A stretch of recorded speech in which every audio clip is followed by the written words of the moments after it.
Eurozone is doing, as you know, very, very bad. We see the global economy beginning to strengthen this year and through to 2015. We've had a period of very slow growth in high-income countries, only 1.2% this year, going to strengthen to about 2.3% by the end of the projection period. For the global economy as a whole, that translates into 2.2% growth this year, strengthening to 3.3% growth by 2015. Developing countries, much stronger, 5.1% this year, growing to about 5.7% at the end of the projection period. While that's much stronger growth in high-income countries, it is significantly slower than what we've been accustomed to in the pre-crisis period, but we see this slower growth, still robust, still strong, as something of a new normal for developing countries.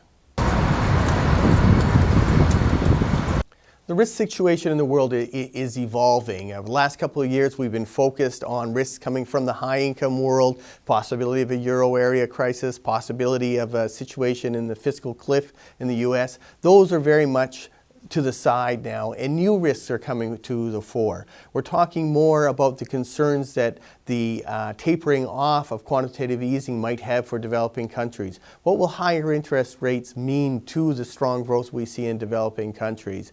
What also is happening in commodity markets? Are commodity prices weakening as we see them now? Could that accelerate, and will that have impacts for developing countries?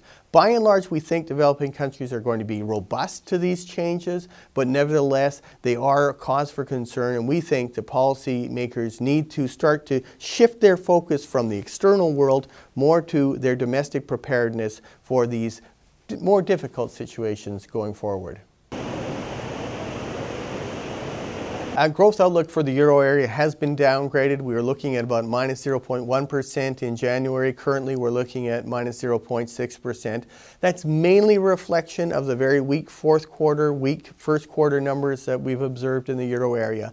There are signs of strengthening, and that's expected to see growth move into the positive territory towards the second half of this year and into 2014 and 2015, but it's a very muted growth path that we're expecting. In some sense, it's a pessimistic scenario, so there is the possibility of an upside, but when we look at the situation in the euro area over the last several years, it's been very difficult, and there's been a lot of difficulty adapting expectations towards a stronger growth, and it's not until that happens that we can expect really a significant improvement in conditions in Europe.